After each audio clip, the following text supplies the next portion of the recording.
Okay. I think we will resume the discussion.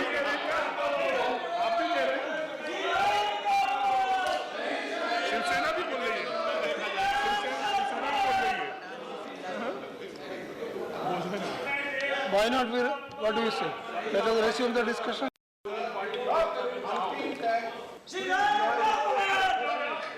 कई बार हमने उनको आग्रह किया है, माननीय नरेश अग्रवाल जी, वो एक समझदार और बहुत एक्सपीरियंस्ड सदस्य है, लेकिन उन्होंने ऐसे क्यों हिंदू देव देवताओं को अपमानित किया मैं नहीं समझ पा रहा हूँ।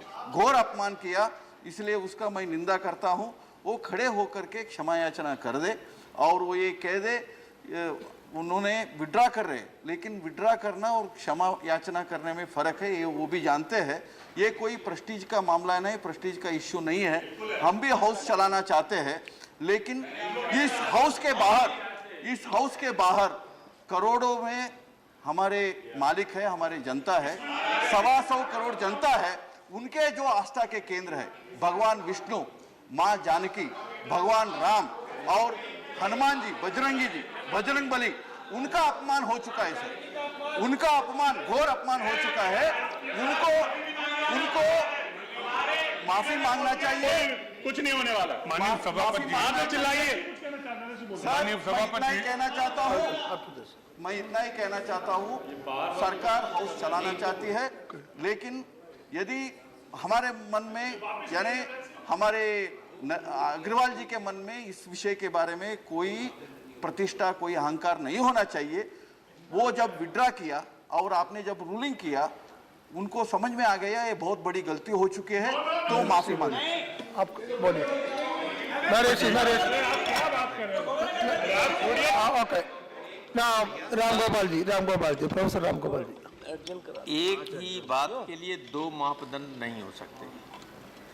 इसी सदन में हमारी एक केंद्रीय मंत्री ने जो पैम्पलेट पढ़ा था, उसमें माँ दुर्गा के लिए जिस तरह के शब्दों का प्रयोग किया गया था, वो सबकी भावना को ठेस पहुंचाने वाले थे।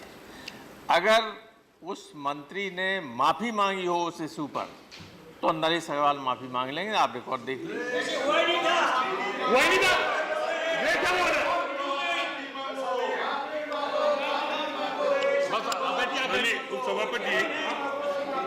माननीय सभापति जी, मेरे ख्याल हर मुद्दे को राजनीतिक मुद्दा नहीं बनाना चाहिए।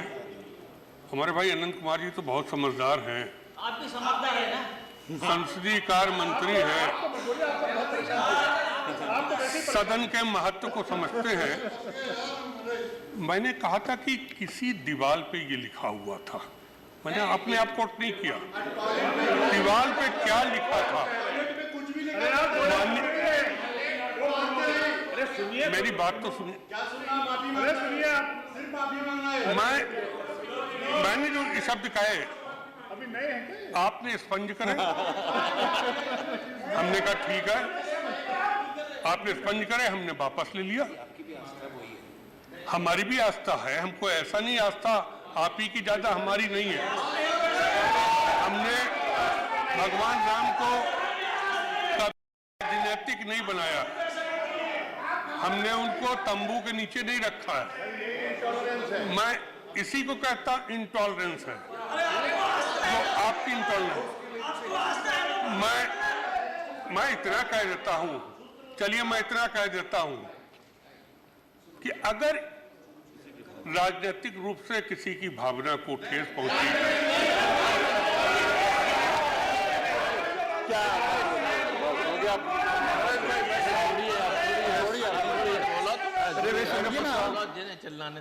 सर, मैं एक बात मैंने मालूम किया उन्होंने क्या बोला है। सर, नरेश अग्रवाल जी एक अनुभवी नेता हैं, सांसद रहे हैं, प्रदेश में मंत्री रहे हैं। जो उन्होंने कहा है वो किसी भी तरीके से उचित नहीं है। एक मिनट और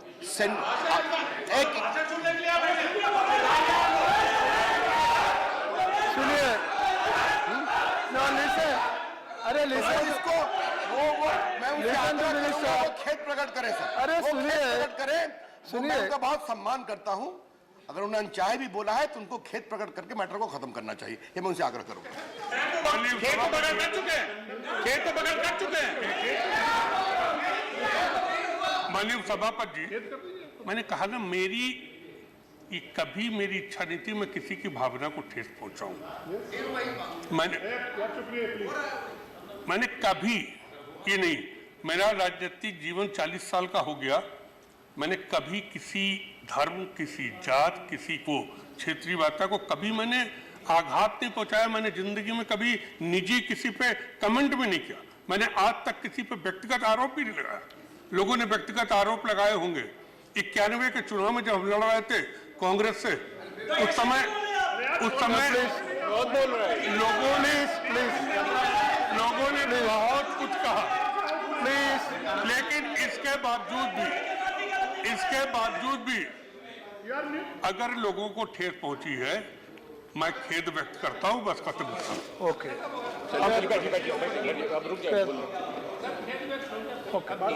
खेद प्रकरण, खेद एक्सप्रेस करना। Yeah, okay. Now, 1 second. Naresh ji, बैठिए. So, I thank Mr. Naresh Agarwal ji for expressing regret. Thank you very much for solving like that.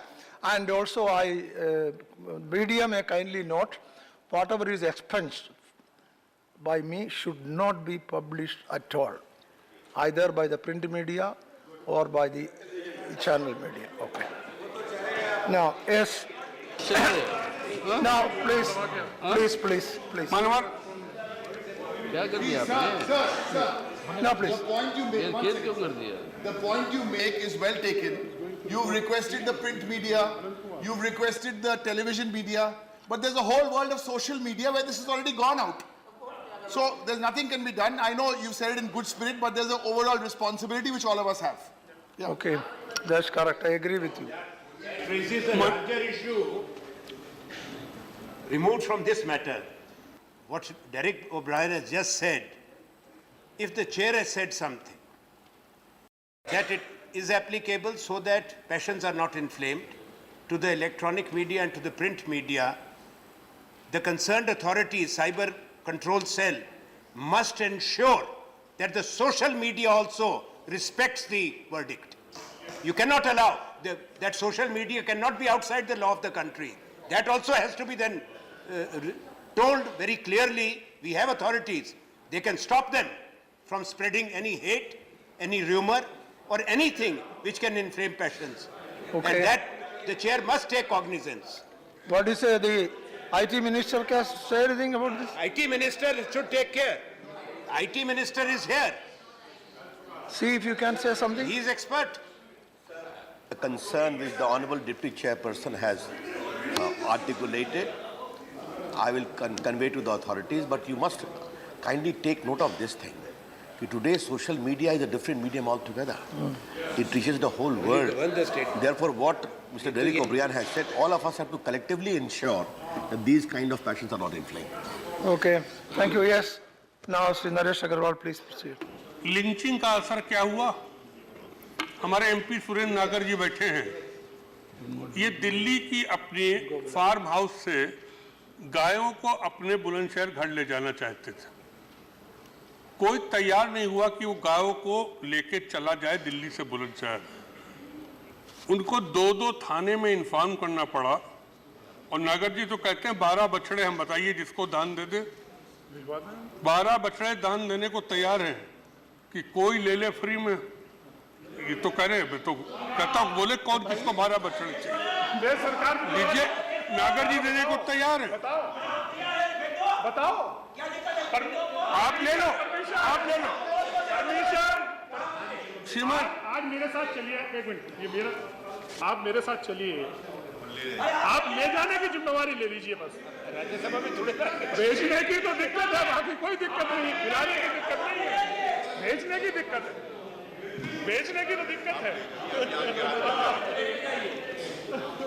श्रीमान, हम लोग जब तीर्थ स्थान पर पूजा करने जाते हैं तो पुजारी जब हमको पूजा कराता है तो आखिर में कहता कि एक गौदान।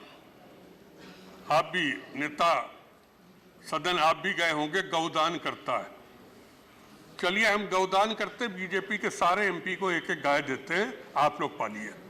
चलिए एक यहाँ पर ये आश्वासन दीजिए आप सब लोग, सबको एक एक गाय देते हैं। हम तो वैश्य समाज के हैं, सारी गौशाला हम लोग चला रहे हैं, देश में जितनी गौशाला चलती है सबको अग्रवाल समाज चला रहा है ज्यादातर। हम पाल रहे हैं भैया, उनके चलाते हैं, हमको दूध बेच रहे हैं, मकान लगाने के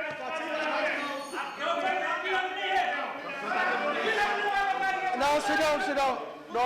Don't interrupt. Yes. अब श्रीमन लिंचिंग का असर क्या हुआ? देश का भी ठिकादार बन गया है। पहले बहुत से मवेशी बाजार लगते थे, बहुत से मेले लगते थे, गरीब लोग अपने जानवरों को वहां बेचते, गरीब लोग वहां से जानवरों को खरीदते थे। बड़े बड़े मेले थे, पशु के मेले इतने बड़े बड़े होते थे, राजस्थान में भी लगते होंगे, हमारे उत्तर प्रदेश में लगते थे। आज इस लिंचिंग ने उन मेलों को खत्म कर दिया। जो वीकली मेले लगते थे, जिन्हें नखासा कहा जाता था, वहां पर श्रीमन लोग जाते हैं, जानवर को छोड़ के चले आते हैं, क्योंकि खरीदार कोई है नहीं। गरीब आदमी उन गाय को जो दूध नहीं दे सकता, उसको पाले कैसे? सरकार ने कोई व्यवस्था नहीं करी उनके खाने पीने की। आज गांव के किसानों के लिए नील गाय, वन गाय और छुट्टा गाय एक इतनी बड़ी समस्या हो गई है। हमारे यहाँ किसान लोग रोते हैं, केवल उनकी पूरी की पूरी फसल रात में चढ़ जाते हैं, पूरी रात जगते हैं। अगर वो तार लगवा दे, कांटे के तार, तो गाय उसमें मुंह डालती है, कट जाता है, उसके बाद कीड़े पड़ जाते हैं, गाय मर जाती है, जिसको हम लोग देख नहीं सकते, ये हमारे संस्कारों में नहीं। लेकिन उसका उपाय क्या है? उत्तर प्रदेश में गाय तो छोड़िए, आपने एंटी रोमियो अभियान चला दिया। एंटी रोमियो अभियान उत्तर प्रदेश में, भाई बहन जा रहे हैं तो भी जेल में, प्रेमी प्रेमिका जा रहे हैं तो भी जेल में, हस्बैंड वाइफ जा रहे हैं तो भी जेल में। ये कौन सा नया अभियान आप लोगों का? माफी मांगिए इसके लिए, आप लोग खड़े होकर माफी मांगिए, कहिए जो उत्तर प्रदेश में हुआ गलत हुआ और जो उत्तर प्रदेश में होगा गलत होगा। आप इससे सहमत हैं? आप तो सऊदी अरबिया बना रहे हैं, वहां एक लड़की ने कपड़े पहन के अपनी फोटो भेज दी तो उसको जेल भेज दिया। मैं तो कहता हूं महिला कमीशन कहाँ गई जो इस पर बोल नहीं रही है? उत्तर प्रदेश में एक नया आपने आविष्कार कर लिया, एंटी रोमियो। कानून व्यवस्था उत्तर प्रदेश की आपसे समझ नहीं रही। हमारी सरकार थी तो रोजाना आप ये दिखाते थे कि उत्तर प्रदेश में कानून व्यवस्था नाम की चीज नहीं है। आज उत्तर प्रदेश में क्या हो रहा है? ऐसा कोई दिन नहीं जाता है जब उत्तर प्रदेश में सामूहिक रेप न हो रहा है। एक दिन उत्तर प्रदेश में नहीं जाता। खड़े हो, एक बीजेपी का एमपी खड़े होकर कहे उत्तर प्रदेश में नरेश जो कह रहे गलत कह रहे हैं, मीडिया के फ्रंट पेज पे लिखा जाता है। आपने ठीक है मीडिया को दबा लिया, मीडिया तमाम बातें नहीं कहेगी। जालौन में सामूहिक रेप हुआ जैसा बुलंदशहर में हुआ था, हमारी सरकार में बुलंदशहर में रेप हुआ था, मारे हल्ला देश में मच गया था। लेकिन जालौन में क्या हुआ? जेवर में क्या हुआ? कितने लोग मारे गए? कौन सा कानून बना? आज मेरा प्रश्न लगा हुआ था। मैंने कहा कि प्रधानमंत्री जी, मैं प्रधानमंत्री से फिर अनुरोध करता हूं उस मंच से कि देश के सभी मुख्यमंत्री को बुलाइए। और मैं कहता हूं क्यों बीजेपी शासित राज्यों में ये ज्यादा हो रहा है? प्रधानमंत्री जी सभी मुख्यमंत्रियों को बुलाइए, सख्ती के साथ पालन करिए, क्योंकि ये देश की इमेज विश्व में बहुत अच्छा नहीं बना रहा। आज जो विश्व में हमारी इमेज जा रही, बहुत अच्छी इमेज नहीं जा रही। क्या इस देश में धर्म और जाति के नाम पर, क्या इसके नाम पर हत्याएं होंगी?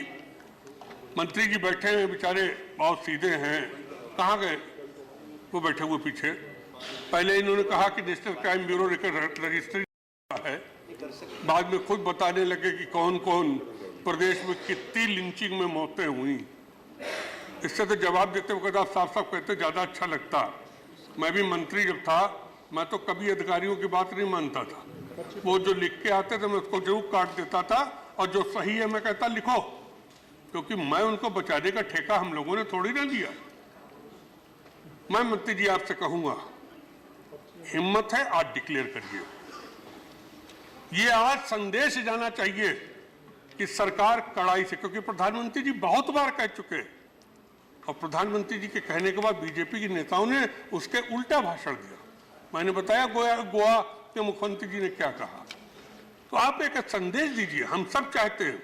मैंने हरदम एक बात कही, जब राष्ट्र के हित होगा हम सब राष्ट्र के साथ खड़े होंगे, जहां राजनीतिक लड़ाई होगी हम राजनीतिक रूप से खड़े होंगे। हम आपसे अपील करते हैं कि इस लिंचिंग पे एक कड़ा सख्त कानून बनाइए, और कानून सिर्फ ऐसा न बनाइएगा जैसा आपने महिलाओं पे बना दिया।